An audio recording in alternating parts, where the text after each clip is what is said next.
भाग 1। Dark psychology के बारे में मौलिक तथ्य। डार्क साइकोलॉजी क्या है? इसे देखा नहीं जा सकता, महसूस नहीं किया जा सकता, सुना नहीं जा सकता, सूंघा नहीं जा सकता। यह तारों के पीछे और पहाड़ियों के नीचे छिपा रहता है और खाली गड्ढों को भर देता है। यह पहले आता है और बाद में आता है। जीवन समाप्त हो जाता है, हंसी खत्म हो जाती है। J.R.R. टॉल्किन द्वारा लिखित द हॉबिट। मन मानव स्वभाव के सबसे जटिल पहलुओं में से एक है। जहां तक हमें याद है, मन की कार्यप्रणाली कुछ ऐसी है जिसने मानव जाति को काफी समय तक हैरान और परेशान किया है। दार्शनिकों, मनोवैज्ञानिकों और वैज्ञानिकों ने मन के रहस्यों को जानने का प्रयास किया है। आमतौर पर यह धारणा है कि मानव मस्तिष्क हमारे व्यवहार और कार्यों को प्रभावित करता है। इसलिए उस मानसिक प्रक्रिया को समझने के लिए बहुत सारे शोध कार्य किए गए हैं जिनसे कोई व्यक्ति कार्य करने से पहले गुजरता है, चाहे वह अच्छा हो या बुरा। मानव मस्तिष्क का अध्ययन करने के कुछ प्रयासों में मस्तिष्क पर ध्यान केंद्रित किया गया है। ये अध्ययन मस्तिष्क के भौतिक पहलुओं पर ध्यान केंद्रित करते हैं कि जानकारी कैसे प्राप्त की जाती है, संसाधित की जाती है, व्याख्या की जाती है और संग्रहीत की जाती है। मूलतः वे इस बात की बेहतर समझ पाने की उम्मीद करते हैं कि मस्तिष्क किसी व्यक्ति के तर्क करने के तरीके को कैसे प्रभावित कर सकता है। इस तरह के अध्ययनों ने अल्जाइमर, धारणा संबंधी कठिनाइयों और यहां तक कि स्मृति हानि जैसी दुर्बल स्थितियों के प्रबंधन में प्रगति का मार्ग प्रशस्त किया है। मानव मन के अध्ययन का अधिक परिचित पहलू मनोविज्ञान है। हमारे जीवन में किसी बिंदु पर हमने या तो एक मनोवैज्ञानिक से परामर्श लिया है या हम किसी ऐसे व्यक्ति को जानते हैं जिसे हमारी कठिन भावनात्मक लड़ाइयों से निपटने के लिए मनोवैज्ञानिक से परामर्श लेना पड़ा है। कई बार जीवन के अनुभव हमें इस तरह तोड़ देते हैं कि हम अपने आप ठीक नहीं कर पाते। कभी कभी टूटना कुछ जैविक मार्करों के परिणाम स्वरूप होता है जो हमें अपने माता पिता से विरासत में मिले हैं। अवसाद, चिंता और भय जैसी भावनाएं हमारे दैनिक अनुभवों को अंधकारमय कर देती हैं, जिससे आगे बढ़ना मुश्किल हो जाता है। दवाओं और थेरेपी के संयोजन से हम खुद को भीतर के अंधेरे से बचाने में सक्षम हैं। लेकिन दूसरों के अंधेरे का क्या? हर किसी में बहुत अच्छा करने की क्षमता होती है। हमें भी बड़ी बुराई करने की क्षमता है। उदासी, अवसाद, खुशी और खुशी जैसी भावनाओं के पीछे एक गहरी छिपी हुई इच्छा है जो हमें जानबूझकर दूसरों को नुकसान पहुंचाने के लिए प्रेरित कर सकती है यदि उन इच्छाओं को नियंत्रण में नहीं लाया गया। ये गहरी इच्छाएं हमारी उड़ान या लड़ाई की प्रतिक्रिया जैसी अधिक आदिम प्रवृत्तियों में निहित हैं जो हमारे अस्तित्व को बढ़ावा देती हैं। कभी कभी केवल एक ही शब्द होता है जो इन अंधेरी भावनाओं के प्रति मानवीय प्रतिक्रिया को दर्शाता है: बुराई। डार्क साइकोलॉजी मनुष्यों की दूसरों को शिकार बनाने की मनोवैज्ञानिक प्रकृति के संबंध में मानवीय स्थिति का अध्ययन है।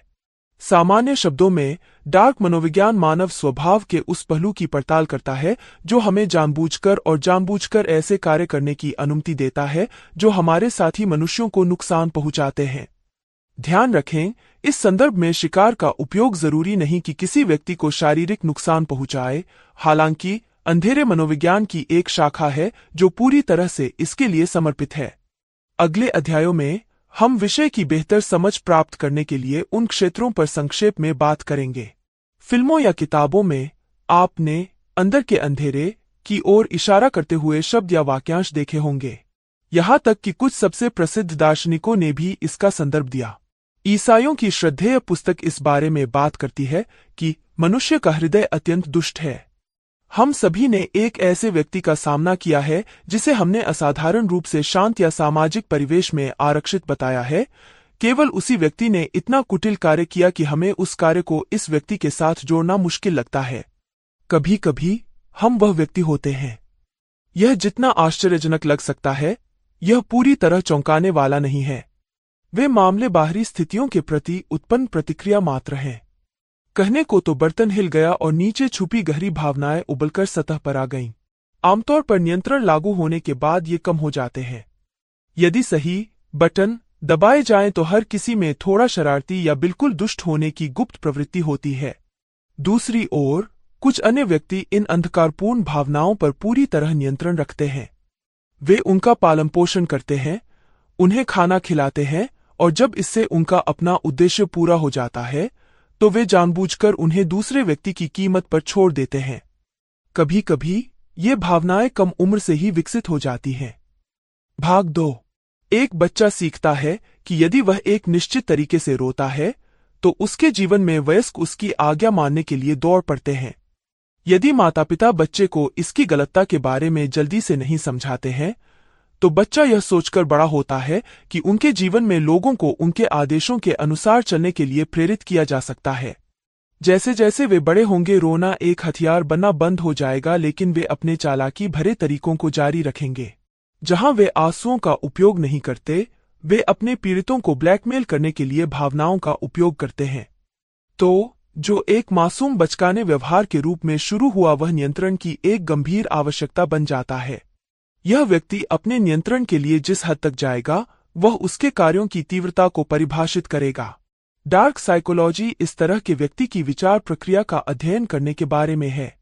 यह इन कार्यों के पीछे के उद्देश्य को समझने का प्रयास करता है, इन कार्यों को करने से पहले से लेकर बाद तक प्रदर्शित पैटर्न को समझने का प्रयास करता है और इस बात पर अधिक प्रकाश डालता है कि कैसे एक व्यक्ति जानबूझकर उन कार्यों को निष्कर्ष तक देख सकता है, यह जानते हुए कि इससे दूसरे व्यक्ति को कितना नुकसान और दर्द हो सकता है। अंधकार में मनोविज्ञान मानव स्वभाव के अंधकार में पक्ष को उजागर करता है। डार्क साइकोलॉजी के प्रभाव और प्रभाव। जब आप मोमबत्ती जलाते हैं तो आपकी छाया भी बनती है।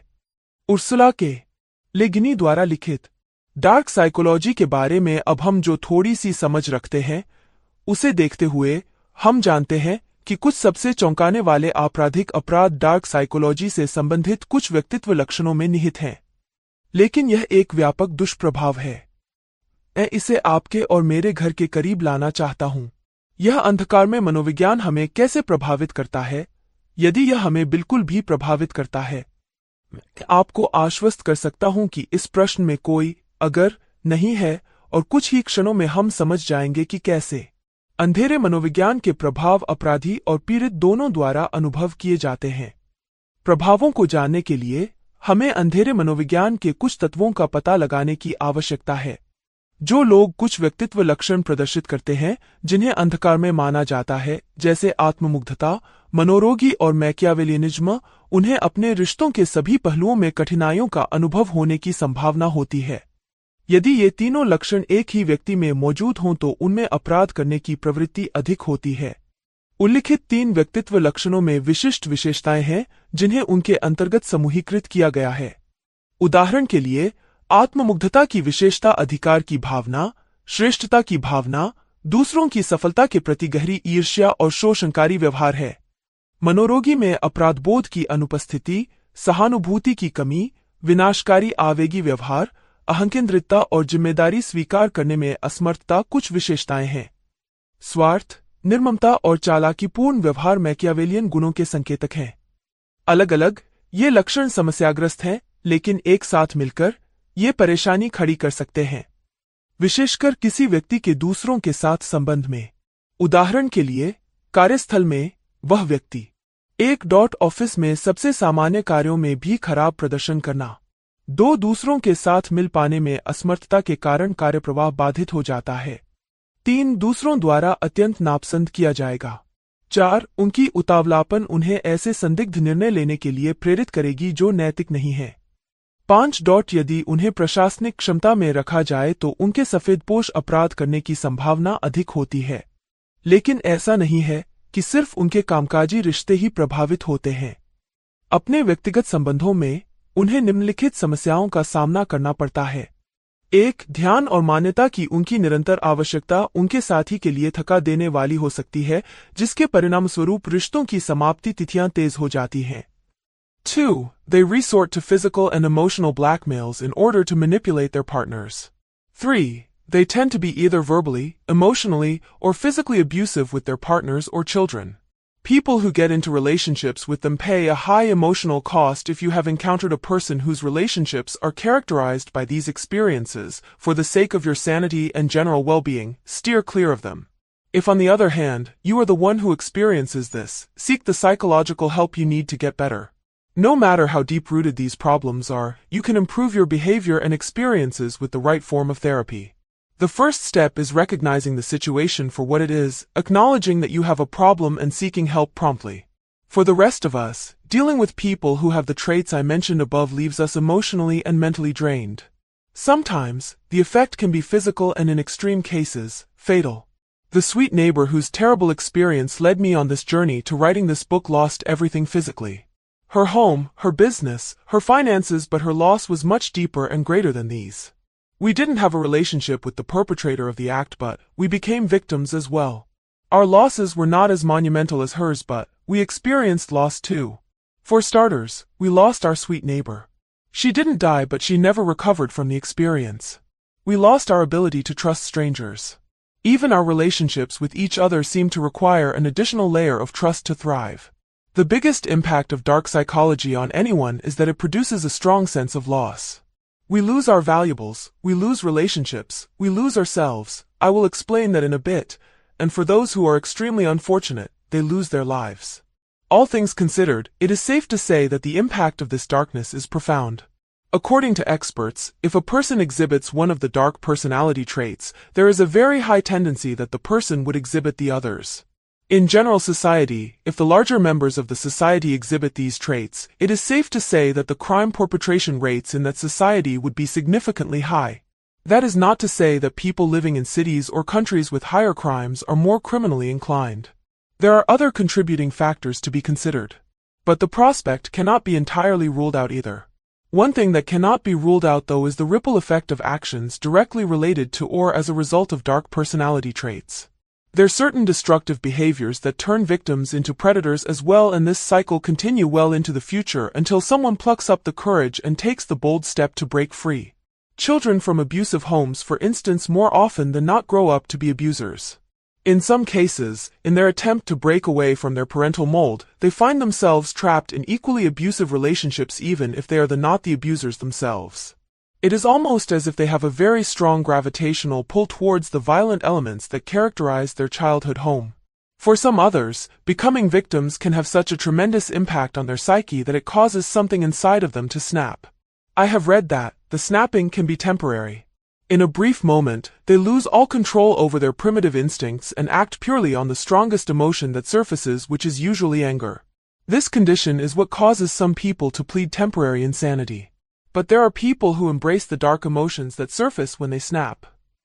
All sense of morality goes out the window. The aftermath of this is usually devastating. Day-to-day examples of different aspects of dark psychology. I am terrified of this dark thing that sleeps in me, all day. I feel its soft feathery turnings, its malignity.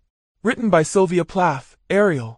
जब आप अंधेरे व्यवहार के बारे में सोचते हैं, तो आपको यह सोचने के लिए माफ कर दिया जाएगा कि यह केवल किसी भी अपराध पर लागू होता है जो आपको दैनिक समाचार पत्रों के पहले पन्ने पर लाता है या अपराध चैनल पर एक फीचर लंबाई फिल्म बन जाता है।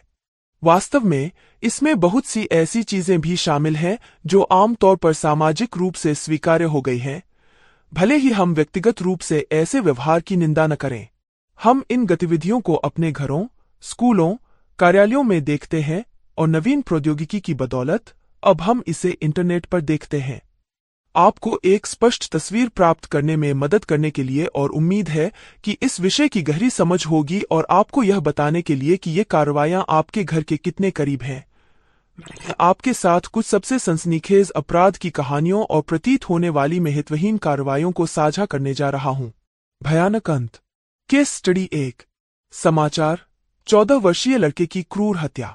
अपराधी के लक्षण: नियंत्रित करना, दुर्व्यवहार करना, चालाकी करना, एकांत प्रिय। Channel: online gaming. यह एक अच्छे घर के युवा लड़के की दुखद कहानी थी। उन्हें समान आयु और सामाजिक समूह के किसी भी किशोर के समान विशेषाधिकार प्राप्त थे। उनके पास एक सहायक मां और एक पिता थे जो प्रदान करने का प्रयास करते थे। उनकी मां ने अपने बेटे को इंटरनेट की आक्रामक दुनिया से बचाने के लिए सभी आवश्यक सावधानियां बरतीं जो एक मां करती है। ऑनलाइन गेमिंग एक ऐसी चीज थी जिसमें कोई भी किशोर लड़का शामिल होता था। जब तक वह इस पर उचित समय से अधिक समय नहीं बिताता, उसे ठीक होना चाहिए। लेकिन अपराधी, जो केवल 4 साल बड़ा था, के पास भयावह योजनाएं थीं। अपने युवा और प्रभावशाली शिकार को सावधानी से झूठ बोलकर उसने लड़के को अपने स्थान पर उससे मिलने के लिए बरगलाया जहां उसने यह घृणित अपराध किया था। यह सबसे परेशान करने वाले मामलों में से एक था। खासकर जब आप पीड़ित और अपराधी की उम्र पर विचार करते हैं। हालांकि अपनी उम्र की परवाह किए बिना अपराधी ने अंधेरे मनोविज्ञान से जुड़े सभी शिकारी गुणों का प्रदर्शन किया और नियंत्रण स्थापित करने के लिए अपनी जान गंवा दी। Case study 2। समाचार। सबसे खराब घरेलू हिंसा का मामला। अपराधी के लक्षण: शारीरिक रूप से दुर्व्यवहार करने वाला, छेड़छाड़ करने वाला, नियंत्रित करने वाला। चैनल। रिश्ता। प्यार सचमुच एक खूबसूरत चीज है। जब आप किसी के साथ रिश्ते में प्रवेश करते हैं तो आप इस उम्मीद के साथ प्रवेश करते हैं कि यह व्यक्ति आपसे प्यार करेगा और आपकी देखभाल करेगा, कि आप एक दूसरे का पोषण और सुरक्षा करेंगे। आधुनिक प्रेम भाषा में यह आप और वह व्यक्ति हैं जो दुनिया के विरुद्ध हैं। और वास्तव में इस रिश्ते की शुरुआत इसी तरह हुई। अपने बेटे की देखभाल और भरण पोषण के लिए कड़ी मेहनत करने वाली एक अकेली मां की मुलाकात इस आकर्षक व्यक्ति से हुई जो मूल रूप से वही था जिसके लिए वह हमेशा एक पुरुष के लिए प्रार्थना करती थी। वह आकर्षक, विचारशील था और ऐसा लगता था जैसे वह उसके लड़के से उतना ही प्यार करता है जितना वह उससे करता था। इस युवा परिवार के लिए खुद को पूरी तरह से उपलब्ध कराने के लिए उसने अपनी नौकरी छोड़ दी और खुद को उसकी देखभाल करने के लिए समर्पित कर दिया जब तक कि उसका असली अंधेरा स्वभाव सामने नहीं आया। अपने परिवार के प्रति उसके प्यार का इस्तेमाल करते हुए उसने उसे अपने निकटतम लोगों से खुद को अलग करने के लिए प्रेरित किया। उसने उसकी नौकरी छीनने की साजिश रची जिसके परिणाम स्वरूप उसका घर छिन गया। इससे यह सुनिश्चित हो गया कि वह पूरी तरह से उस पर निर्भर थी। उसने उसे अपने अपार्टमेंट में स्थानांतरित कर दिया जहां उसे लगातार 24 घंटे यातना का सामना करना पड़ा जिसमें कुछ सबसे अमानवीय व्यवहार शामिल थे। महिला के साथ उसका सावधानीपूर्वक व्यवहार इतना प्रभावी था कि जब उसने उसे विकल्प दिया कि वह कैसे मरना चाहेगी तो उसने वास्तव में इस पर विचार किया क्योंकि उसे लगा कि उसके पास कोई विकल्प नहीं था और वह इससे बेहतर की हकदार नहीं थी। मौका और उसकी ओर से बहादुरी के कार्य के कारण उसे बचाया गया और अपराधी को जेल में डाल दिया गया। Case study 3। समाचार। भगवान के एक प्रमुख मंत्री पर कम उम्र के सदस्यों से छेड़छाड़ का आरोप लगाया गया।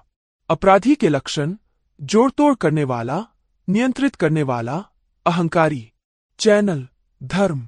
धार्मिक नेताओं और उनके अनुयायियों के बीच एक पवित्र रिश्ता है। नेता का तात्पर्य नैतिक दिशानिर्देशक से है जो अनुयायियों को अपना जीवन जीने के लिए सही तरीके से निर्देशित करता है। वर्षों से धर्म की परवाह किए बिना नेताओं ने लौकिक भेड़ और चरवाहे की भूमिका के बाइबल संदर्भ को चुनने के बजाय सत्ता की अपनी स्थिति का दुरुपयोग किया है। सिवाय इसके कि चरवाहे बनने के बजाय वे भेड़िए बनना चुनते हैं। ईश्वर के साथ सीधा संवाद होने का दावा करके अपनी प्रामाणिकता स्थापित करने के बाद इस धार्मिक नेता ने अपने सदस्यों को अपनी दृष्टि से धोखा दिया। कुछ बिंदु पर उसने खुद को भगवान घोषित किया और दावा किया कि उसे 7 कुमारी लड़कियों के साथ सोने का आदेश मिला था जो नाबालिग भी थीं। बाद में उन पर अदालत में मुकदमा चलाया गया और अपराध के लिए दोषी ठहराया गया। यहाँ ये 3 मामले सनसनीखेज हैं, लेकिन सबक वह है जिस पर मैं आपका ध्यान आकर्षित करना चाहता हूँ। ये अपराध आकस्मिक नहीं थे, तात्कालिक प्रकार के अपराध थे। इसमें सावधानीपूर्वक आयोजन शामिल था जिसने पीड़ितों को तैयार किया और उन्हें हमला करने से पहले विश्वास और सुरक्षा की झूठी स्थिति में खींच लिया। वास्तव में जिस तरह से घटनाएं घटित हुईं, उससे एक शिकारी और उसके शिकार के बीच की भूमिका की याद आती है। सबसे पहले पीड़ित का पीछा किया जाता है और उस पर नजर रखी जाती है। फिर अवलोकन प्रक्रिया के दौरान प्राप्त जानकारी के आधार पर शिकारी एक चाल चलता है। केवल यह चाल हमला करने के लिए नहीं बल्कि अपने शिकार को मोहित करने के लिए होती है। उन्हें प्यार और देखभाल का एहसास कराएं। यह ऐसा है जैसे वे एक मुखौटा पहनते हैं और उन विशेषताओं को चित्रित करते हैं जो वे जानते हैं कि उनके पीड़ितों को पसंद आती हैं। धीरे धीरे भरोसा कायम होता जाता है। अगला लक्ष्य अपने शिकार को उन पर निर्भर बनाना है। चाहे वह आर्थिक निर्भरता हो, भावनात्मक निर्भरता हो या आध्यात्मिक निर्भरता, परिणाम एक ही होता है। वे जरूरत महसूस करना चाहते हैं। फिर वे अपने शिकार को अलग कर देते हैं, जिसके बाद वे हमला करते हैं। यह कभी भी उन अपराधों की तरह नहीं है जिन पर आपको संदेह है या 1 मील दूर से आते हुए देख रहे हैं। यह एक गाने और नृत्य की दिनचर्या की तरह है जो शिकारी को हावी कर देता है और शिकार को असुरक्षित बना देता है। अगले अध्याय में हम चर्चा करेंगे कि हम कितने असुरक्षित हैं। हम अंधेरे मनोविज्ञान के प्रति कितने संवेदनशील हैं। अपनी कमजोरी साझा करना अपने आप को कमजोर बनाना है, अपने आप को असुरक्षित बनाना अपनी ताकत दिखाना है। क्रिस जामी द्वारा लिखित। यदि हम अपने रोजमर्रा के जीवन में अंधेरे मनोविज्ञान के प्रभावों को दर्शाने के लिए उपयोग किए गए केस अध्ययनों की जांच करते हैं, तो हमारी भेद्यता का प्रश्न सामने आता है। इन अपराधियों ने जिन चैनलों का उपयोग किया वे कुछ हद तक निर्दोष हैं और बिल्कुल वैसे नहीं हैं जिन्हें कोई विनाश के अग्रदूत के रूप में वर्गीकृत करेगा। इसलिए यह कहना सुरक्षित है कि यह वह परिसर है जहां प्लेटफार्मों का उपयोग किया गया था जिसके कारण भयानक अंतिम परिणाम सामने आया।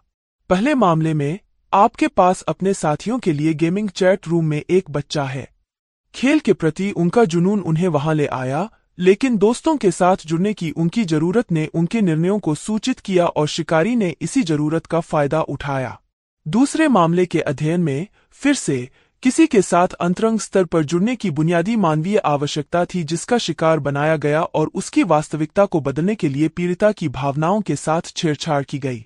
प्यार के कारण वह बेकार की भावनात्मक स्थिति में आ गई और अपराधी ने उसकी कमजोर स्थिति के कारण उसे और अधिक नुकसान पहुंचाया। और तीसरे मामले में पीड़ितों ने गलत देवता पर अपनी आस्था रखी, भले ही उनके इरादे सही और बहुत मानवीय थे। शिकारी ने स्वयं को आध्यात्मिक रूप से वे जो प्राप्त करना चाहते थे उसके लिए एक महत्वपूर्ण कड़ी के रूप में प्रस्तुत किया और यह इच्छा उनके विनाश का आधार बन गई। जिन अन्य मामलों का मैंने अध्ययन किया है वे इसी पैटर्न का अनुसरण करते हैं। पीड़ितों की इच्छाओं और भावनात्मक जरूरतों को तोड़मरोड़कर उनके खिलाफ कर दिया गया। इससे इस विश्वास को बल मिलता है कि हमारी जरूरतें और इच्छाएं ही हमें इन शिकारियों के प्रति असुरक्षित बनाती हैं। क्या इस विचारधारा का मतलब यह है कि हमें खुद को भावनात्मक रूप से बंद कर देना चाहिए? आइए इस पर और विचार करें। हमें ताकत दिखाने, हार न मानने और किसी को अपना डर देखने न देने के लिए तैयार किया गया है। ऐसा इसलिए है क्योंकि हमें सिखाया गया है कि इन निर्देशों के विपरीत जाने पर लोग आपको कमजोर और असुरक्षित समझेंगे। विडंबना यह है कि यही वह चीज है जो हमें अन्य प्राणियों से अलग करती है, जो हमारी ताकत और कमजोरी दोनों का स्रोत भी बन गई है। और वो चीज है हमारी इंसानियत। हम सिर्फ इसलिए असुरक्षित हैं क्योंकि हम इंसान हैं। हमारी इच्छाएं, हमारी आशाएं, हमारी आकांक्षाएं, एक उत्कृष्ट जीवन जीने की हमारी खोज कुछ ऐसी चीजें हैं जो हमें असुरक्षित बनाती हैं। लेकिन जिस दिन हमारे पास इनमें से कोई भी चीज नहीं रह जाती, हम इंसान नहीं रह जाते, और जब हम इंसान नहीं रह जाते तो हम वह चीज बन जाते हैं जिससे हम अपनी रक्षा करने की कोशिश कर रहे हैं। जब हम विश्वास करना बंद कर देते हैं, जब हम परवाह करना बंद कर देते हैं, या जब हम असुरक्षित होना बंद कर देते हैं, तो हम ऐसे प्रतीत होने वाले निष्प्राण व्यक्ति बन जाते हैं जिनका एकमात्र उद्देश्य निर्ममता से अपनी अनियंत्रित वासनाओं को संतुष्ट करना है, भले ही इस प्रक्रिया में किसे चोट पहुंचे। उन्होंने कहा, जबकि हम स्वीकार करते हैं कि हमारी मानवता हमें कमजोर बनाती है, हमें यह नहीं भूलना चाहिए कि हम इससे ताकत भी प्राप्त कर सकते हैं। यह मुझे मनुष्यों के लिए दूसरों के साथ जुड़ने की जैविक रूप से अंतर्निहित आवश्यकता के बारे में बताता है।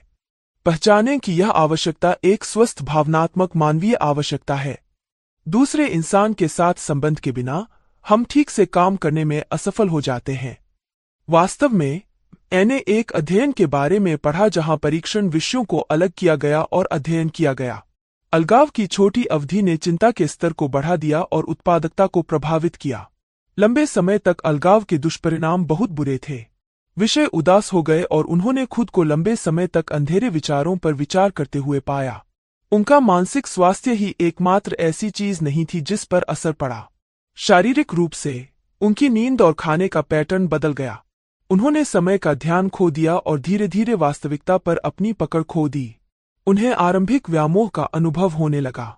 निष्कर्ष यह था कि हमें आगे बढ़ने के लिए अन्य मनुष्यों के साथ संपर्क की आवश्यकता है। दूसरों के साथ जुड़ने की यह आवश्यकता हमें असुरक्षित बनाती है क्योंकि लोगों के पास दूसरों के साथ संबंध स्थापित करने के लिए अलग अलग एजेंडे होते हैं। कुछ लोग वास्तव में अच्छे संबंध बनाना चाहते हैं, कुछ केवल धन या प्रभाव जैसे किसी अन्य लक्ष्य या उद्देश्य को प्राप्त करने के लिए अपने जीवन में लोगों का उपयोग करना चाहते हैं।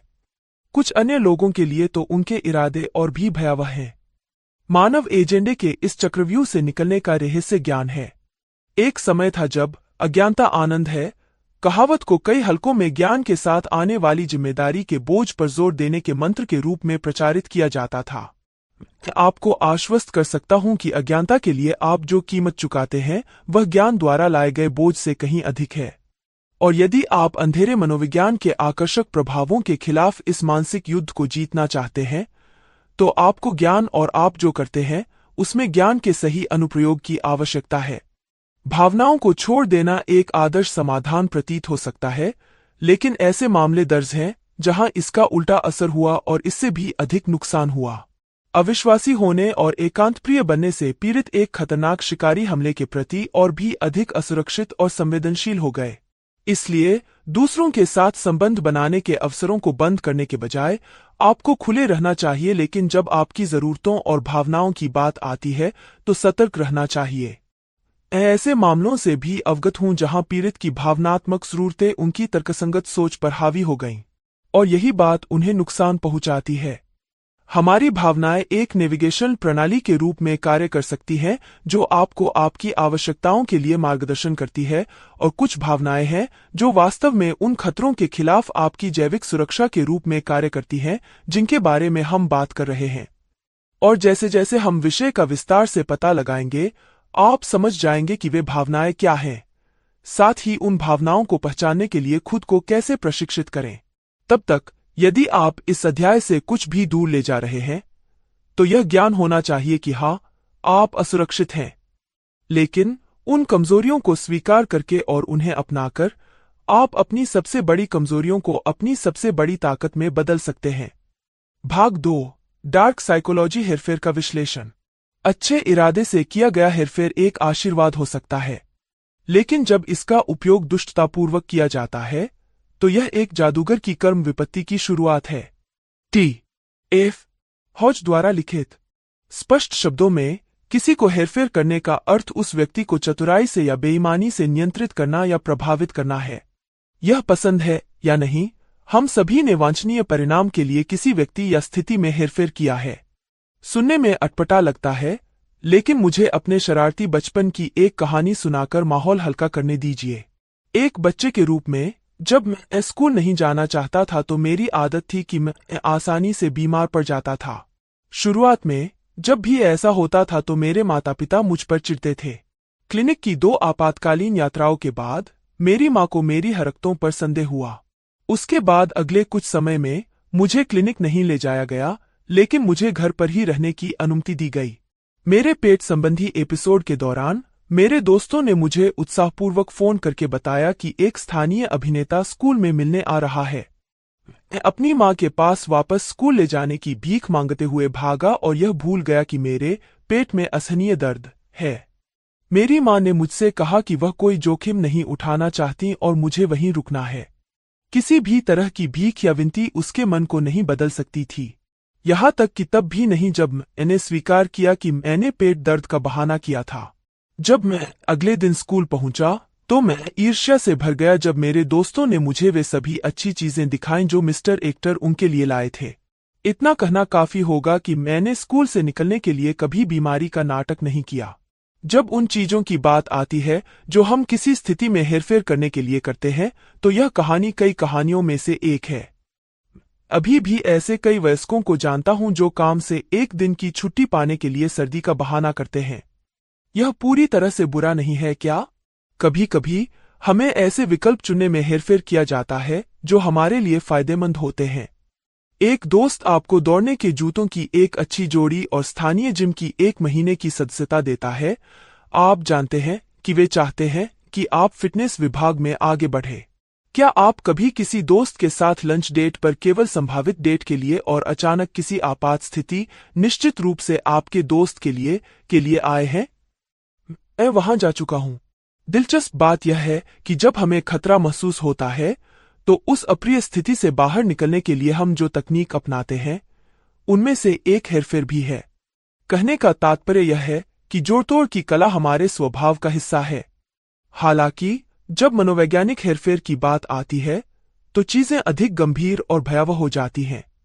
इस स्थिति में किसी व्यक्ति के कार्यों या विचारों को गुप्त रणनीति के उपयोग से प्रभावित किया जाता है जो या तो अपमानजनक, भ्रामक या यहां तक कि दोनों हैं।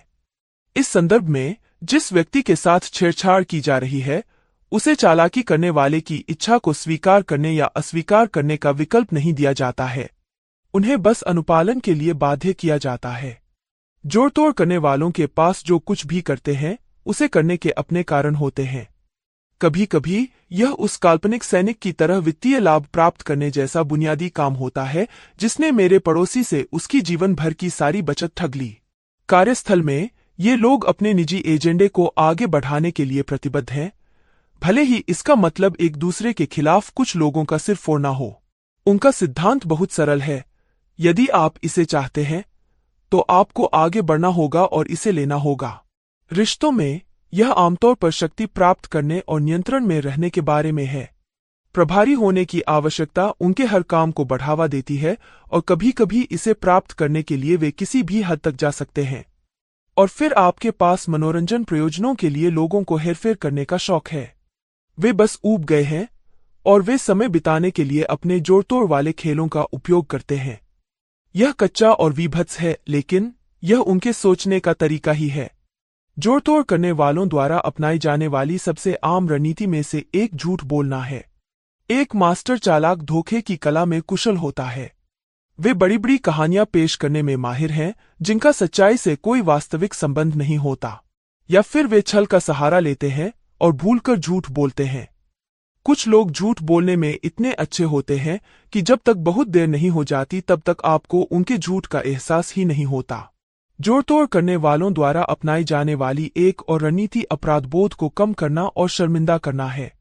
जब उनसे किसी गलत काम के बारे में पूछा जाता है तो वे तुरंत इससे इनकार कर देते हैं और फिर तुरंत स्थिति पलट देते हैं और आपको पहली बार में ही उनसे सवाल करने पर बुरा महसूस कराते हैं। अपने शिकार पर अपनी पकड़ को और मजबूत करने के लिए वे उन्हें बदनाम करते हैं और इस तरह प्रभावी रूप से पीड़ित को दुर्व्यवहारी में बदल देते हैं। आपको घरेलू मामलों में इस प्रकार की हेरफेर तकनीक मिलेगी जहां दुर्व्यवहार करने वाला दावा करेगा कि पीड़ित के चरित्र, शब्द या कार्य ने सबसे पहले उनके व्यवहार को प्रेरित किया है। हेरफेर में उपयोग की जाने वाली अन्य सूक्ष्म तकनीकों में पूछे गए प्रश्नों के लिए टालमटोल, गैरप्रतिबद्ध प्रतिक्रियाओं का उपयोग शामिल है। यदि वे पकड़े जाते हैं तो कार्रवाई को तर्कसंगत बनाना और उनकी कहानी से मेल खाने के लिए वास्तविकता को घुमाना। कुछ जोड़तोड़ करने वाले अपने कुटिल उद्देश्यों को पूरा करने के लिए सेक्स और प्रलोभन का सहारा लेते हैं। जब उनके हाथ लौकिक कुकीज़ार में पकड़े जाते हैं तो स्थिति को अपने पक्ष में करने के लिए गुस्से और दोषारोपण का तुरंत उपयोग किया जाता है।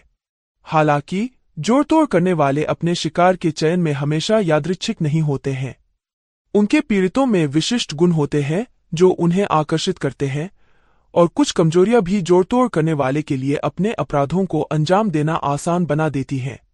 कमजोर आत्मसम्मान और खुश करने की उत्सुकता वाले अकेले लोगों को मुखर सामाजिक प्रकार की तुलना में नियंत्रित करना आसान होता है। हालांकि ऐसे लोग भी होते हैं जो ऐसी विशेषताओं का प्रदर्शन करते हैं जो बाद वाले के समान होती हैं और अंततः उनके साथ भी छेड़छाड़ की जाती है। ऐसे लोगों के खिलाफ इस्तेमाल करने से पहले जोड़तोड़ करने वाले उनके व्यक्तित्व की खामियों और कमजोरियों का अध्ययन करते हैं। प्रभावशाली लोगों को दिखावे से मूर्ख बनाए जाने की संभावना होती है। जो साहसी व्यक्ति बाध्यकारी निर्णय लेने की प्रवृत्ति रखते हैं, उनके दीर्घकालिक प्रभाव वाले तत्काल निर्णय लेने में हेरफेर किए जाने की संभावना अधिक होती है। जो लोग लालची और भौतिकवादी होते हैं, उनमें धोखा खाने की प्रवृत्ति अधिक होती है। धोखा सिर्फ इसलिए कि कोई चीज झूठ नहीं है, इसका मतलब यह नहीं है कि वह भ्रामक नहीं है। झूठा व्यक्ति जानता है कि वह झूठा है, परंतु जो धोखा देने के लिए सत्य का अंश बोलता है वह विनाश का कारीगर है। क्रिस जामी द्वारा लिखित धोखे को सच्चाई को छिपाने के कार्य के रूप में परिभाषित किया गया है, विशेष रूप से लाभ प्राप्त करने के लिए। यह हेरफेर जैसा लग सकता है, लेकिन इसमें एक स्पष्ट अंतर है। धोखे को अक्सर हेरफेर के कार्य में नियोजित किया जाता है और यह जोड़तोड़ करने वाली योजना की कई परतों में से एक है। धोखे का लक्ष्य दूसरे पक्ष को मूर्ख बनाना और धोखा देना है। हालांकि हेरफेर उससे कहीं अधिक गहरा है। यह धोखे के प्रतिकूल प्रभावों को नकारता नहीं है। एक झूठ को उजागर होने में काफी समय लग सकता है, लेकिन जब झूठ सामने आता है तो अपने पीछे जो क्षति और विनाश छोड़ता है वह विनाशकारी हो सकता है। एक ऐसे आदमी की कहानी जानता हूं जिसकी शादी को 25 साल से ज्यादा हो गए थे। उस विवाह से 11 से 17 वर्ष की आयु के बीच 3 बच्चे पैदा हुए। परिवार के लिए सब कुछ अच्छा था। बच्चे सर्वोत्तम स्कूलों में गए। मनुष्य की वर्षों की कड़ी मेहनत और लचीलेपन से प्राप्त धन की बदौलत जीवन की विलासिता का आनंद लिया। उसने यह सुनिश्चित करके अपने बच्चों को बिगाड़ दिया कि उन्हें जो कुछ भी चाहिए वह प्रदान करे, और उसे कौन दोषी ठहरा सकता है। अपनी शादी के पहले 7 वर्षों तक दंपति गर्भधारण करने में असमर्थ थे। उन्होंने विशेषज्ञों, अध्यात्मवादियों की मदद मांगी और कुछ अपरंपरागत प्रथाओं को भी आजमाया, लेकिन कोई फायदा नहीं हुआ। शादी के एक ऐसे पड़ाव पर जब हालात बेहद खराब थे, उसकी पत्नी गर्भवती हो गई। वह बहुत खुश था। जब दंपति ने परिवार में 2 और बच्चों को शामिल किया तो ऐसा लगा जैसे चीजें बेहतर नहीं हो सकतीं, लेकिन ऐसा हुआ। उनकी संपत्ति तेजी से बढ़ी और समय एकदम सही था। एक दिन जोड़े को फोन आया कि उनके सबसे बड़े भाई का एक्सीडेंट हो गया है। एक जीवन रक्षक ऑपरेशन की आवश्यकता थी जिसमें एक अंग का दान शामिल था। अपने बच्चे को बचाने के लिए अपना अंग दान करने की प्रक्रिया में उसे उस भयानक रहस्य का पता चला जिसे उसकी पत्नी ने कई वर्षों से छिपाकर रखा था। बच्चा उसका नहीं था। वास्तव में कोई भी बच्चा उसका नहीं था। टूटा हुआ, आहत और शर्मिंदा होकर उसने अपनी जान ले ली, लेकिन अपनी पत्नी और बच्चों को अपनी संपत्ति से वंचित किए बिना नहीं। यह धोखा एक व्यक्ति से झूठ के रूप में शुरू हुआ, लेकिन दिन के अंत में 5 लोग, धोखेबाज सहित, इससे प्रभावित हुए। उस दर्द का जिक्र करने की जरूरत नहीं है जो विस्तृत परिवार, दोस्तों और सहकर्मियों द्वारा अनुभव किया जाएगा। एक अन्य स्थिति में एक युवा स्टार्टअप फर्म ने अपने वित्तीय मामलों को संभालने के लिए एक अकाउंटेंट की सेवाओं की भर्ती की।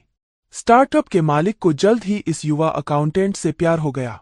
यह पूरी तरह से व्यापारिक रिश्ता था, लेकिन इसमें दोस्ती की भावना भी थी। जैसे जैसे कंपनी बढ़ी और अपने परिचालन का विस्तार किया, व्यवसाय के मालिक ने अधिकांश प्रशासनिक जिम्मेदारियां अकाउंटेंट को सौंप दीं। वह सक्षम साबित हुए और उन्हें और भी अधिक जिम्मेदारियां सौंपी गईं। ये जिम्मेदारियां बहुत सारी सुविधाओं और लाभों के साथ आईं और कुछ समय के लिए चीजें अच्छी दिख रही थीं। लेकिन जब एक असफल लेनदेन ने कंपनी के रिकॉर्ड की त्वरित जांच की तो मालिक सामने आए रहस्योद्घाटन के लिए तैयार नहीं था। इन वर्षों में उन्हें और उनकी कंपनी को व्यवस्थित रूप से इस हद तक लूटा गया कि कंपनी के खाते खतरे में पड़ गए। अकाउंटेंट भाग गया और उसे सफाई करने के लिए छोड़ दिया गया। कुछ ही महीनों में कंपनी बंद हो गई। 43 लोगों ने अपनी नौकरियां खो दीं। व्यवसाय के मालिक ने अपना सारा निवेश और भरोसा करने की क्षमता खो दी। धोखे के बारे में कच्ची बात यह है कि यह उसी भावना पर बना है जो मानवीय रिश्ते के लिए आवश्यक है, विश्वास। धोखे के कृत्य को कार्यान्वित करने के लिए धोखेबाज और पीड़ित के बीच एक प्रकार का संबंध स्थापित करना होगा। जितना बड़ा भरोसा उतना बड़ा धोखा। और जब कोई गहरा विश्वासघात होता है तो विनाशकारी प्रभाव अक्सर इसमें शामिल 2 व्यक्तियों से परे होता है। हालांकि धोखा हमेशा ऐसा कुछ नहीं होता जो दूसरों के साथ किया जाए। कभी कभी ये वो झूठ होते हैं जो हम खुद से बोलते हैं। हम अपने आप से बोले गए गहरे झूठ से कुछ कार्यों को उचित ठहराते हैं। चालाकी की तरह झूठ बोलना भी एक ऐसी चीज है जो हर कोई करता है। हमें से कुछ लोगों ने शायद कुछ ऐसे नैतिक सिद्धांत विकसित कर लिए हैं जो हमारे लिए खुला झूठ बोलना या ऐसा करने वाले लोगों के साथ जुड़ना कठिन बना देते हैं। लेकिन यह हमें छोटे झूठ के बावजूद झूठ बोलने से नहीं रोकता है। किसी प्रश्न का उत्तर जानना लेकिन अपनी सामाजिक प्रतिष्ठा को बनाए रखने के लिए उसके ज्ञान से इनकार करना झूठ है। मैं समझाता हूं, मान लीजिए कि आपने अपने बॉस को अपने सहकर्मी के प्रोजेक्ट, कुछ जिसके लिए उन्होंने वास्तव में कड़ी मेहनत की थी, को कूड़ेदान में फेंकते हुए देखा और आपने सुना जब वे इस बारे में विस्तार से बात कर रहे थे कि वह इस विचार को कितना भयानक मानते हैं। आप हम करते हैं और फिर आप कार्यालय से बाहर निकलते हैं और तभी आपका सामना उक्त सहकर्मी से होता है जो प्रोजेक्ट पर बॉस के विचारों के बारे में पूछता है। इस मामले में सच बोलने से फायदे की बजाय नुकसान ज्यादा होगा और इसलिए तुम झूठ बोलते हो। अपने सहकर्मी को धोखा देने का आपका इरादा उन्हीं के लिए था। अंधेरे मनोविज्ञान में धोखा देने का इरादा पीड़ित की तुलना में धोखेबाज को अधिक लाभ पहुंचाता है। जैसा कि पहले उल्लेख किया गया है, जोड़तोड़ करने वाले अपने पीड़ितों पर अपनी पकड़ मजबूत करने के लिए धोखे का उपयोग करते हैं। धोखेबाजों के लिए धोखा उन्हें पीड़ित के साथ संबंध विकसित करने का अवसर देता है। लक्ष्य अपने लाभ के लिए इस रिश्ते का फायदा उठाना है। आजकल इस्तेमाल किए जाने वाले धोखे के सबसे नवीनतम रूपों में से एक है भ्रामक स्नेह। जो लोग आपके लिए वास्तव में जितना महसूस करते हैं उससे अधिक प्यार या भावना महसूस करने का दावा करते हैं। ऐसी बहुत सी चीजें नहीं हैं जिनका उपयोग करके कोई यह बताए जाने की भावना का वर्णन कर सके कि कोई आपसे प्यार करता है। यह उन लोगों के लिए विशेष रूप से संतुष्टिदायक है जो इस अनुभव के इच्छुक हैं। धोखेबाज को इस झूठे स्नेह की घोषणा का लाभ विश्वास, सेक्स और कभी-कभी पैसे के रूप में मिलता है। सम्मोहन। कल का वैज्ञानिक तानाशाह अपनी फुसफुसाहट मशीनें और अपने अचेतन प्रोजेक्टर स्कूलों और अस्पतालों, बच्चों और बीमारों को अत्यधिक सुझाव देने योग्य है और सभी सार्वजनिक स्थानों पर स्थापित करेगा जहां दर्शकों को सुझाव की प्रारंभिक नरमी दी जा सकती है। वक्तृत्व में वृद्धि या अनुष्ठान। एल्डस हक्सले द्वारा लिखित। एक समय सम्मोहन का विचार विश्वास की दुनिया में सिमट कर रह गया था। किसी व्यक्ति के दिमाग को किसी वस्तु के हिलने डुलने और उंगलियों के चटकने से नियंत्रित किया जा सकता है, यह एक अविश्वसनीय विचार माना जाता था। सम्मोहन से मेरी पहली मुलाकात एक जादू शो में हुई थी। जादूगर ने दर्शकों के एक सदस्य को मंच पर बुलाया और फिर उसने उसे नीचे रखा। उस अवस्था में उसने कुछ अजीब चीजें की जिनके बारे में मुझे पूरा यकीन है कि वह अपने सही होश में ऐसा करने के लिए बहुत शर्मिंदा होती। जब उसने उसे बाहर निकाला तो उसे पता नहीं था कि पिछले 2 मिनट में क्या हुआ था। यह स्वीकार करना कि किसी के पास आप पर इतनी अधिक शक्ति हो सकती है और वह आपसे ऐसे काम करवा सकता है जो आप आमतौर पर नहीं करते, भयावह है। तो मैं समझता हूं कि हमने इसे अस्वीकार करने का विकल्प क्यों चुना है। हालांकि किसी भी हद तक इनकार इस तथ्य को नहीं बदल सकता कि सम्मोहन वास्तविक है और जितना हम स्वीकार करते हैं उससे कहीं अधिक बार इसका उपयोग किया जा रहा है। आज के आधुनिक मनोविज्ञान में सम्मोहन चिकित्सा कुछ त्वचा स्थितियों के उपचार में प्रभावी रही है और इसका उपयोग प्रसव, दंत प्रक्रियाओं और यहां तक कि संधिशोथ से जुड़े दर्द के प्रबंधन में भी किया जाता है। जबकि सम्मोहन निश्चित रूप से आपका औसत गाल पर थपथपाना और जैसा मैं कहता हूं वैसा करो प्रकार की चाल नहीं है। कुछ लोग दूसरों की तुलना में सम्मोहन के प्रति अधिक संवेदनशील होते हैं। लेकिन आइए हम खुद से आगे न बढ़े। सम्मोहन को मनोविज्ञान में सहकारी बातचीत के रूप में वर्णित किया गया है जिसमें प्रतिभागी सम्मोहनकर्ता के सुझावों का जवाब देते हैं। कहने का तात्पर्य यह है कि जब किसी व्यक्ति को सम्मोहित किया जाता है तो उनके कार्य सम्मोहक द्वारा निर्देशित होते हैं। फिल्मों में हमें यह विश्वास दिलाया जाता है कि सम्मोहन के तहत एक व्यक्ति उनींदा और अस्तव्यस्त हो जाता है। वास्तव में सम्मोहन के तहत लोग अलग अलग तरह से प्रतिक्रिया करते हैं, लेकिन वे उतने अक्षम नहीं होते जितने दिखाई देते हैं। दरअसल मनोवैज्ञानिक इसे अतिजागरूकता की स्थिति कहते हैं। इस अवस्था में वे केंद्रित ध्यान, बढ़ी हुई सुझावशीलता और ज्वलंत कल्पनाओं का अनुभव करते हैं। विजुअलाइजेशन और मौखिक दोहराव के उपयोग से लोगों को इस स्थिति में लाया जाता है। यह हमें बताता है कि हर किसी को सम्मोहित नहीं किया जा सकता है। स्पष्ट रूप से आपके पास चीजों की कल्पना करने की गहरी क्षमता होनी चाहिए। मेरे द्वारा पढ़े गए एक लेख में ऐसे लोगों, वयस्कों का प्रतिशत 10% बताया गया है जिन्हें सम्मोहित नहीं किया जा सकता। इससे हमें से लगभग 90% लोग अतिसंवेदनशील हो जाते हैं, जो इस बात पर विचार करते हुए चौंकाने वाला है कि हमें से कितने लोग सम्मोहन के बारे में कितनी दृढ़ता से महसूस करते हैं। मुझे संदेह है कि सम्मोहन के बारे में हमारी कुछ नकारात्मक भावनाएं इसके बारे में गलत धारणाओं के कारण हैं। यहाँ हमारी कुछ सामान्य गलतफहमियां हैं। एक, सम्मोहन आपको आपके सम्मोहनकर्ता के पूर्ण नियंत्रण में रखता है। फिल्मों में हमें यह विश्वास दिलाया जाता है कि एक व्यक्ति जो नीचे है उसके कार्यों को सम्मोहनकर्ता द्वारा नियंत्रित किया जाएगा। हकीकत में ये सच नहीं है। जबकि सम्मोहन सुझावों पर बहुत अधिक निर्भर करता है। यदि आपका मन उन सुझावों से सहमत नहीं है तो आप इसे सिरे से खारिज कर देंगे।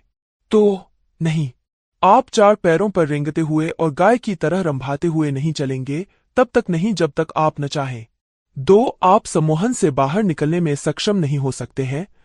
मन जितना हम समझते हैं उससे कहीं अधिक जटिल है। वही आत्मरक्षात्मक तंत्र जो आपके सम्मोहनकर्ताओं के लिए आपके कार्यों को नियंत्रित करना लगभग असंभव बना देता है, आपको सतर्क भी रखता है और यदि कोई तत्काल खतरा है तो आप एक पल में उससे बाहर निकल सकते हैं।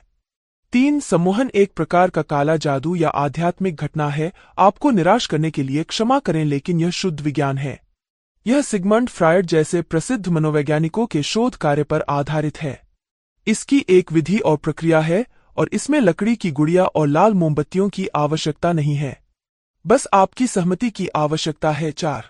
आपको आपकी इच्छा के विरुद्ध सम्मोहित किया जा सकता है। फिर हमें इस तरह की सोच के लिए हॉलीवुड को धन्यवाद देना चाहिए। एक आदमी मंच पर चलता है और पूरी भीड़ को सम्मोहित कर लेता है और उनसे अपनी बात मनवाने पर मजबूर हो जाता है। अब हम जो जानते हैं उसे देखते हुए इसकी संभावना नहीं है। जैसा कि मैंने कहा, उन्हें आपकी सहमति की आवश्यकता है। 5. सम्मोहन आपकी क्षमताओं को बढ़ा सकता है। यह बात कुछ हद तक सही भी है और गलत भी। यह इस पर निर्भर करता है कि आप क्या देख रहे हैं। सम्मोहन आपकी याददाश्त को बढ़ा सकता है, लेकिन यह आपको झूठी यादें भी दे सकता है या उसी याददाश्त को खराब भी कर सकता है। इसलिए परिणाम वास्तव में उतने अच्छे नहीं हैं जितनी आपने आशा की होगी। इसे प्रदर्शन में सुधार के साथ भी जोड़ा गया है, लेकिन रातों रात 5 किलोमीटर मैराथन दौड़ने की उम्मीद नहीं है। अब जब हमने सम्मोहन या यह क्या है इस पर निष्पक्ष रूप से विचार कर लिया है, तो अब मैं आपको बता सकता हूं कि किसी मनोरोगी या बुरे इरादों वाले व्यक्ति के हाथों सम्मोहन खतरनाक भी हो सकता है। सम्मोहन के प्रभावी होने के लिए इसमें हमेशा आपको समाधि जैसी स्थिति में जाना शामिल नहीं होता है। सम्मोहन में प्रमुख तत्व सुझाव की शक्ति और शब्दों का बार बार उपयोग है, जो पीड़ित के साथ गहराई से जुड़ता है। उदाहरण के लिए, राजनेता अपने अभियानों में इसका फायदा उठाते हैं। वे बदलाव लाना आदि जैसे शब्दों का प्रयोग करते हैं। ये शब्द व्यक्ति के भीतर एक गहरी खोज को प्रेरित करते हैं और अवचेतन रूप से हम स्वयं को वह परिवर्तन चाहते हुए पाते हैं। आपके पास ऐसी स्थितियां हैं जहां ऐसा प्रतीत होता है कि एक व्यक्ति दूसरे के प्रति पूरी तरह से मंत्रमुग्ध है। इस व्यक्ति की ओर से कुछ सुझाव दिए जाते हैं और पीड़ित उनकी बात मानने के लिए दौड़ पड़ता है। किताबों, लेखों और यहां तक कि वास्तविक जीवन स्थितियों में आप लोगों के किसी विशेष रिश्ते का वर्णन किसी जादू के अधीन होना के रूप में सुनेंगे या पढ़ेंगे। यह है सम्मोहन की शक्ति। यहाँ इस सम्मोहन का मतलब सिकुड़न वाले सोफे पर किए जाने वाले सम्मोहन से नहीं है। यह अधिक अंतरंग है और परिणामी प्रभाव उतना ही विनाशकारी हो सकता है। इस वजह से पिताओं ने अपने बच्चों को अपनी सारी संपत्ति एक पूर्ण अजनबी को सौंप दी है। समस्यामूलक व्यवहार। तकनीकी प्रगति एक रोगविज्ञानी अपराधी के हाथ में कुल्हाड़ी की तरह है। अल्बर्ट आइंस्टीन द्वारा लिखित आपराधिक व्यवहार का विषय इस पुस्तक में हमारा ध्यान केंद्रित नहीं है, लेकिन इसे उपेक्षित नहीं किया जा सकता क्योंकि यह अंधेरे मनोविज्ञान का एक पहलू है। आपराधिक व्यवहार के अध्ययन से प्रोफाइलर्स, अपराधविज्ञानी और कानून प्रवर्तन एजेंसियों को अत्यधिक लाभ होता है।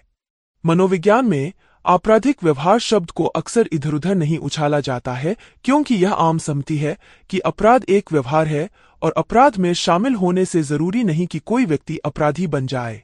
बेशक इस प्रकार की सोच पर काफी बहस चल रही है, लेकिन हमें इसे विशेषज्ञों पर छोड़ देना चाहिए।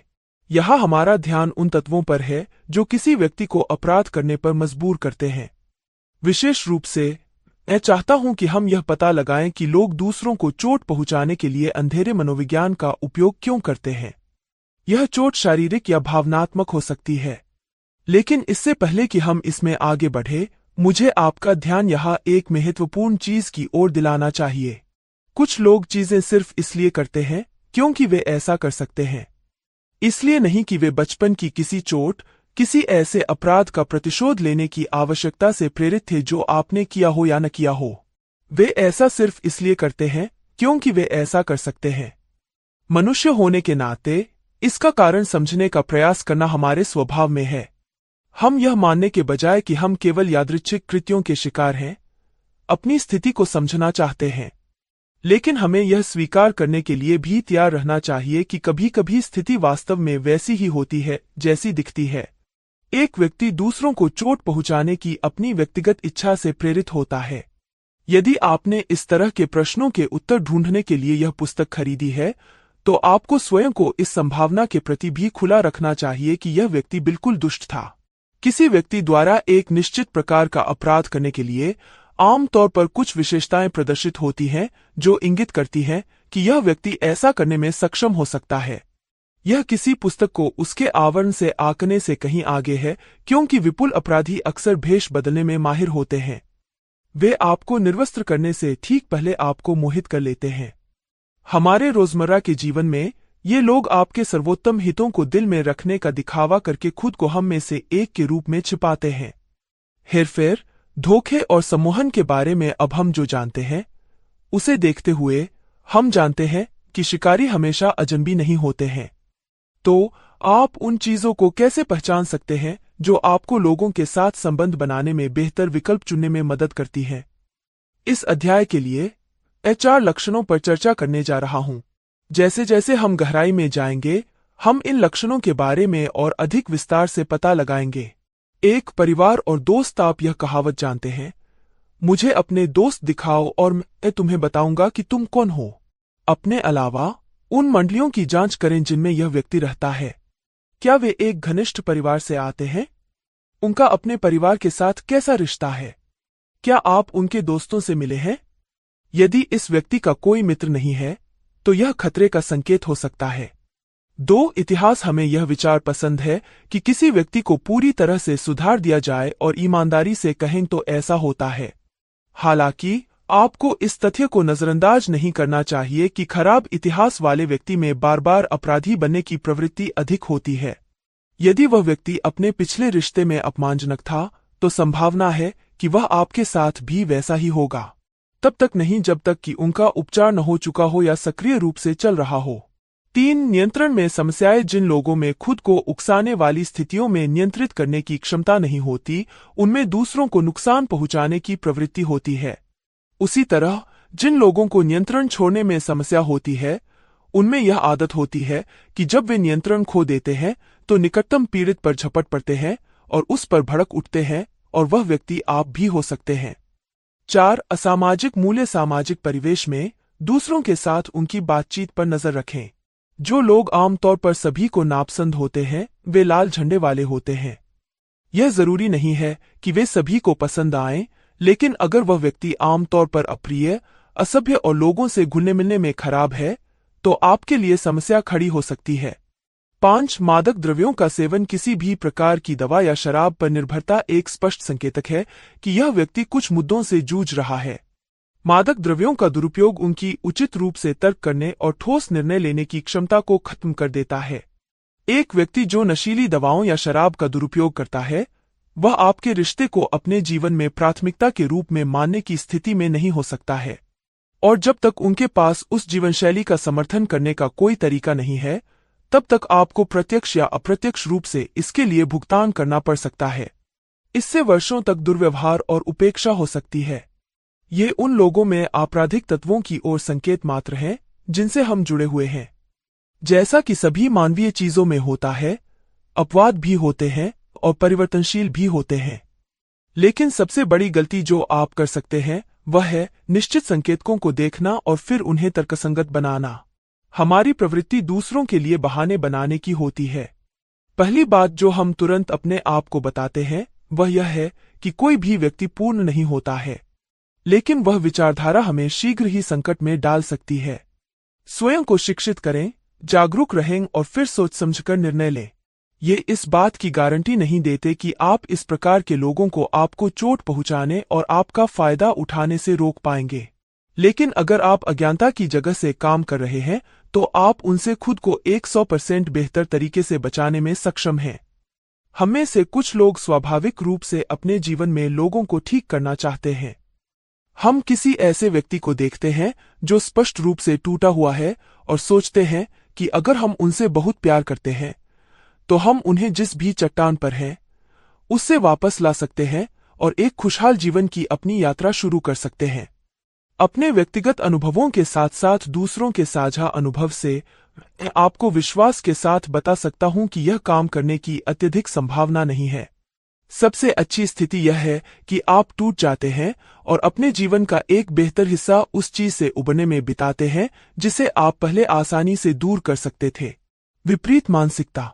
कभी कभी मैं तुम्हें दूर धकेल देता हूं, क्योंकि मैं गुप्त रूप से आशा करता हूं कि तुम मुझे अपने करीब खींचोगे। अज्ञात द्वारा लिखित।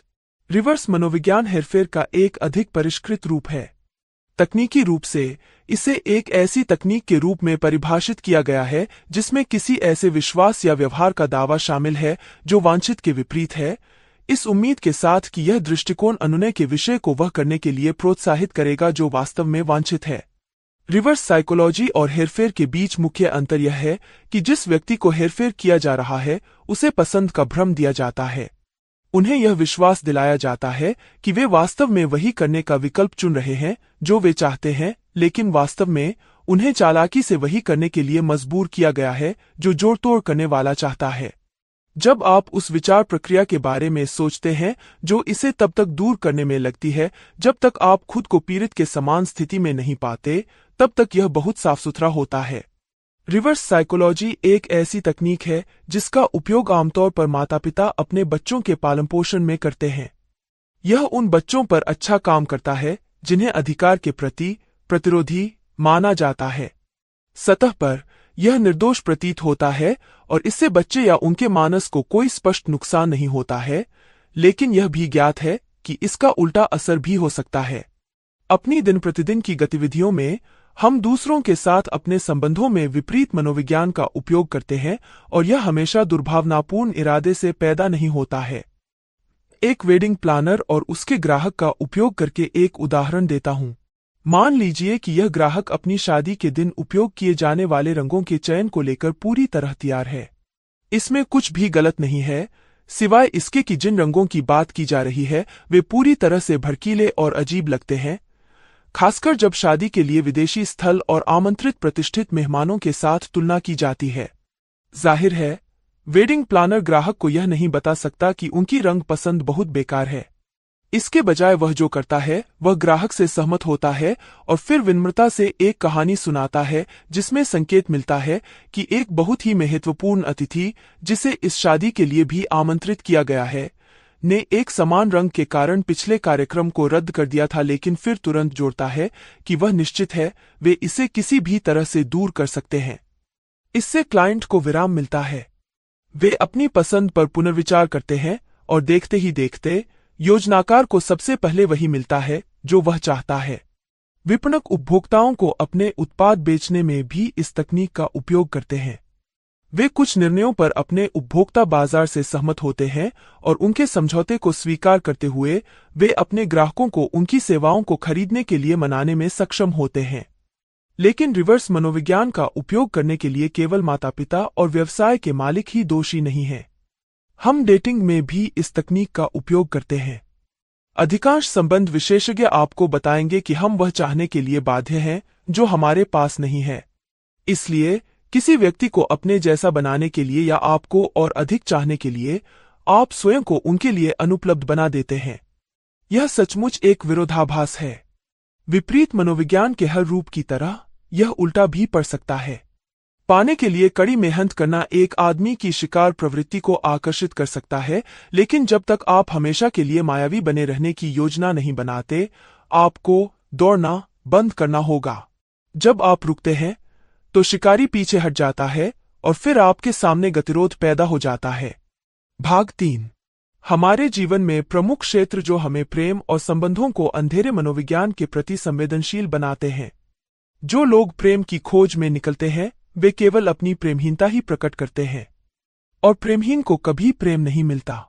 प्यार करने वालों को ही प्यार मिलता है और उन्हें कभी इसकी तलाश नहीं करनी पड़ती। D.H. लॉरेंस द्वारा लिखित।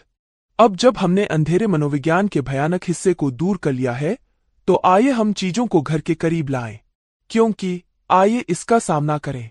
आपने वह सब पढ़ा और शायद अपने मन में सोचा, अरे यह बात मुझ पर लागू नहीं होती, उस स्थिति में कभी नहीं हो सकता। माना कि चीजों के इतना भयानक होने की संभावना बहुत कम है। लेकिन यह मानने की गलती कभी न करें कि आप अंधेरे मनोविज्ञान की शक्तियों से प्रतिरक्षित हैं। इसका प्रभाव जितना आप सोचते हैं उससे कहीं अधिक आपके करीब है। सबसे आम जगह जहां अंधेरे मनोविज्ञान के तत्व प्रकट होते हैं वह हमारे महत्वपूर्ण दूसरे के साथ हमारे प्रेम संबंधों में है। प्रेम एक सार्वभौमिक भाषा है। यह एक मौलिक भावना है जिसकी हम सभी सहज रूप से लालसा रखते हैं। मनुष्य के रूप में हम प्यार के लिए बने हैं। हम प्यार करना और प्यार महसूस करना चाहते हैं। कोई भी उस पुरुष या महिला जितना खुश नहीं है जो प्यार में है और जानता है कि बदले में उन्हें प्यार किया जाता है। कुछ लोग प्रजनन के उद्देश्य से संभोग करते हैं। कुछ लोग सामाजिक दबाव को नकारने के लिए संभोग करते हैं। कुछ लोग शक्तिशाली परिवारों के बीच गठबंधन को बढ़ावा देने के लिए भी संभोग करते हैं। लेकिन रिश्तों यानी साथी मिलने का मुख्य कारण प्यार है। जैसा कि कहा गया है, चीजों का उस स्तर तक गिरना आसान है जहां प्यार का उपयोग किसी अन्य व्यक्ति पर